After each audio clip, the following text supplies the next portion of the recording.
Bon et bah écoutez, petite vidéo authentique pour vous parler d'authenticité sur les réseaux. Et le message que je veux vous faire passer, c'est que si vous êtes un petit créateur qui débute ou alors vous avez du mal à vous faire une place sur les réseaux, eh bien ça peut être un pari très judicieux que de miser sur l'authenticité. On a vraiment beaucoup de créateurs qui cartonnent comme ça, que ce soit des gros créateurs. Je vous cite souvent Sam Sulek, qui est un youtubeur américain qui a gagné des millions d'abonnés sans titre, sans miniature, sans montage, avec des vidéos entre guillemets faites à l'arrache. Et hier encore, je suis tombé sur un petit youtubeur qui s'appelle, là je l'ai noté là, Lucas Off.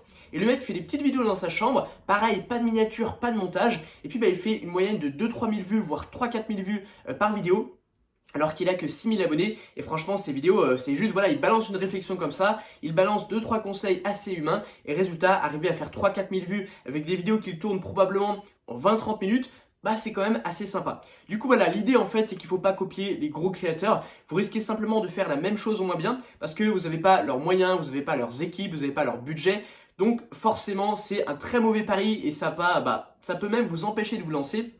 Parce qu'en les voyant, vous allez vous dire, bah moi je vais jamais pouvoir faire aussi bien, du coup vous procrastinez, vous lancez pas, alors qu'il faudrait en fait s'extraire de cette concurrence en jouant avec vos propres règles du jeu. Donc je vais vous donner des conseils par rapport à l'authenticité. D'abord j'aimerais vous dire pourquoi est-ce que ça marche si bien en ce moment, pourquoi on voit plein de créateurs comme ça qui se mettent à faire ça, et je suis pas le seul à vous parler de l'authenticité, c'est entre guillemets très à la mode, peut-être que ça ne durera pas, en tout cas dans l'état actuel du marché, de la création de contenu, ça marche très bien. Alors la première raison pour laquelle ça marche, je les ai notées juste ici, c'est que les gens ils se sont rendus compte que l'artificialité, en fait ce que j'appelle l'artificialité, c'est tous les contenus avec beaucoup de montage, avec des scripts qui sont rédigés mot pour mot, tout genre de choses. En fait les gens se sont rendus compte que tous ces contenus, si on enlève complètement l'enveloppe, eh bien ce qu'il en reste, eh bien c'est pas grand chose. Il n'y a plus beaucoup de fond. C'est pas vraiment des contenus, ils sont tellement bien montés et tellement pro qu'on a l'impression que c'est cool et c'est divertissant, ça envoie des shots de dopamine comme ça à vos cerveaux tout le temps. Donc on a l'impression que c'est cool, mais en réalité ça l'est pas. Et au bout d'un moment, à force de voir des contenus comme ça, on se rend compte que c'est des coquilles vides. Alors qu'un contenu authentique, quand il n'y a pas de montage comme je le fais actuellement, j'ai pas intérêt à dire trop de la merde quoi. C'est parce que si le fond de mon discours n'est pas bon, pourquoi vous êtes là, j'ai envie de vous dire. Vous n'allez pas vous distraire, vous êtes là pour écouter. À la limite, si, il y a le côté authentique, il y a un côté on passe un bon moment. D'ailleurs, on va en reparler, mais ça contribue aussi au fait que ça marche quoi comme format. Donc voilà, les gens ils en ont marre tout simplement de voir beaucoup trop de contenu artificiel et du coup ils vont à l'opposé des contenus artificiels vers les contenus super authentiques. J'avais noté une deuxième raison, c'est que quand on clique sur un contenu authentique, on n'est pas dans la même disposition mentale. C'est un petit peu la même chose que quand vous allez sur YouTube et vous regardez une vidéo de 45 minutes. Voilà, par exemple un documentaire sur YouTube de 45 minutes. Vous savez que vous n'allez pas changer de vidéo toutes les 5 secondes. À la limite, vous allez peut-être changer au bout de 5-10 minutes si vraiment le documentaire est à chier et que c'est pas ce à quoi vous vous attendiez. Mais sinon, vous n'allez pas le regarder de la même façon que quand vous scrollez sur TikTok. Vous allez vous poser peut-être même dans votre lit, dans votre canapé. Et puis vous allez regarder tranquillement. Donc vous voyez, vous n'êtes pas dans la même situation. Tandis que s'il y a un contenu, je sais pas, une vidéo YouTube de 10 minutes super artificielle avec plein de montage, plein d'effets, s'il y a le moindre passage ambiant, votre cerveau il va se dire allez je me casse, ça me fait chier. Tandis qu'une vidéo authentique, vous êtes dit bon là je prends un moment chill, je vais me poser, je vais écouter quelqu'un. Et du coup c'est pour ça que c'est un autre public pour un autre moment et c'est un autre type de divertissement. Et donc c'est pour ça que ça a un public également. Alors maintenant, ce dont je voulais vous parler, c'est concrètement comment réussir vos contenus authentiques. Parce que moi, ce que j'ai remarqué, c'est qu'il ne suffit pas de faire les contenus que vous faisiez habituellement, mais d'enlever la miniature et d'enlever le montage. Ça, c'est juste faire la même chose en moins bien, encore une fois. Et nous, c'est pas ce qu'on cherche. Un contenu authentique, il doit être créé avec ses propres codes. Et finalement, les sujets qu'on va aborder, ils vont être un peu différents. Et ça, je m'en suis rendu compte en faisant une petite expérience. C'est que sur TikTok, je me suis dit, en fait, je connais très bien ma thématique, à savoir la stratégie de contenu. Ce qui fait que moi, quand je fais par exemple une petite balade, ce que j'aime faire tous les jours, je me suis dit, à l'arrache, je vais prendre mon téléphone à bout de bras avec une petite perche à selfie et je vais enchaîner 5 ou 6 TikTok. Ensuite, ces TikTok, je vais les filmer en fait d'une traite de façon authentique et ça va être quelque chose qui ressemblait au contenu éducatif que je faisais habituellement, donc des stratégies, des conseils, des astuces pour se faire une place sur les réseaux. Donc je faisais la même chose que d'habitude, simplement je l'ai filmé en one shot, et je me suis rendu compte que ça marchait. C'était pas un énorme flop honnêtement, mais ça marchait pas super bien.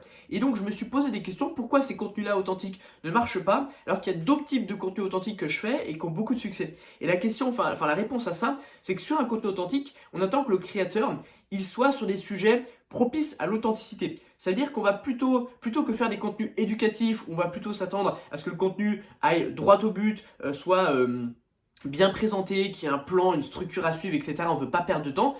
En fait, si on fait ça, mais de façon brouillon, on veut pas apprendre de façon brouillon, on veut apprendre de façon rigoureuse. Et donc finalement l'authenticité, on va plus parler de sujets comme des philosophies de vie, vision du monde, façon de voir les choses, ce genre de choses. Ou alors on peut faire un peu l'éducatif, mais ça va être de l'éducatif, on va transmettre de l'émotion en racontant par exemple des histoires ou alors des expériences personnelles, de l'expérience de vie qui vont justifier nos propos de façon authentique. Et en fait, du coup, il faut apporter de l'authenticité dans un contenu authentique pour que ça fasse sens de créer un contenu authentique. Donc ça, c'est vraiment le shift que j'ai compris, la nuance que j'ai compris, qui crée vraiment, enfin, qui fait vraiment qu'un contenu devient intéressant.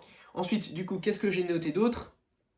Ah oui, il y a pas mal aussi de créateurs qui sont super artificiels et qui vont... Il y en a pas mal qui mentent aussi et qui pensent que ça passe inaperçu parce que la majorité de l'audience est silencieuse. Du coup, ils se disent, ouais, il y a un ou deux pélos qui a vu que je mentais, j'ai juste à supprimer le commentaire et ça passe. La réalité, c'est que ça passe pas du tout. Les gens sont beaucoup moins naïfs que vous l'imaginez et ils le voient simplement, ils n'ont pas que ça à faire que vous le dire. Et puis en plus, il y a tellement de créateurs qui mentent, qui s'inventent des vies qu'en fait c'est presque devenu la norme. Donc les gens ils vont même pas prendre le temps de le signaler parce que eux ils se disent bon c'est normal, c'est la création de contenu, c'est les créateurs ils sont comme ça quoi. Ils en font une norme, mais il n'empêche que même s'ils l'acceptent, entre guillemets, au fond d'eux, vous n'arrivez pas à créer cet impact, vous n'arrivez pas à les toucher, et notamment si vous êtes entrepreneur comme moi et que vous vendez vos produits sur les réseaux, bah ça c'est un très très mauvais point, parce que si les gens ne vous font pas confiance, et encore une fois ça peut être même tout un processus inconscient, eh bien ils ne passeront pas à l'action avec vous. Et sans même aller jusque mentir, il suffit simplement que vous cachiez un petit peu vos intentions, que vous soyez un petit peu border, bah en fait vous êtes largement perdant parce que encore une fois vous avez l'impression que ça passe mais pas du tout, pas du tout les gars, ça passe pas du tout. Les gens sont vraiment pas naïfs. Donc le mieux en fait, c'est d'être absolument clair dans vos intentions. En fait, vous vous rendez compte que, je sais pas, vous sortez un produit. Vous dites, je sortis ce produit pour faire du fric. Bah, ça vous empêche pas de faire des ventes. En fait, les gens ils vous en voudront pas et ça fait même l'effet inverse. Les gens ils seront contents que vous soyez honnête. Ils se disent que si ce mec est honnête à me dire qu'il veut faire du fric, bah, probablement qu'il sera aussi honnête dans le produit en me proposant un bon produit. Et évidemment, annoncer ses intentions, dire qu'on veut faire du fric en sortant un produit, ça veut pas du tout dire que derrière le produit sera mauvais. Moi, je suis le premier à dire. Je veux faire du fric en sortant mes produits, je le fais, et c'est pas pour autant que je vais bâcler mes produits, bien au contraire. D'ailleurs, même ça c'est un principe même de l'entrepreneuriat, mais si vous regardez les plus grosses boîtes au monde, Apple, Google, eh ben on a beau dire ce qu'on veut, Apple c'est cher, etc. Il n'empêche que les produits sont bons. Si on les achète, si à chaque fois on achète le nouvel iPhone, si dès que notre iPhone est mort, on va pas chez la concurrence, c'est bien parce que les produits sont bons. Et quand on regarde toutes les plus grosses boîtes du monde, on n'a aucune qui a été montée en faisant de l'arnaque ou quoi. Donc dans le business, en fait, même de façon égoïste, c'est dans votre intérêt de faire un bon produit parce que la grosse majorité de votre chiffre d'affaires proviendra des clients satisfaits qui vont racheter. Moi, 70% des ventes que je fais dans mes programmes de formation vidéo, ce sont des clients qui rachètent parce qu'ils ont apprécié mes précédents contenus, enfin mes précédentes formations.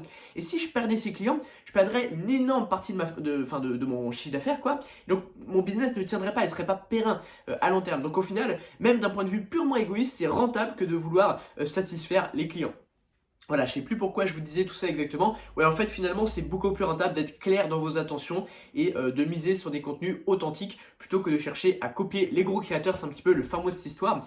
Voilà, on arrive sur la fin de cette vidéo. J'espère que vous l'aurez apprécié. Je vous invite à aller voir une autre de mes vidéos qui s'affiche juste ici. Pensez également à rejoindre mon groupe Telegram. Il y a déjà plus de 6000 créateurs et entrepreneurs qui vous y attendent. Je partage mes meilleurs secrets et astuces pour exploser votre audience, pour la monétiser. C'est complètement gratuit et ça se passe sur le premier lien en description. Et moi, je vous dis à la prochaine.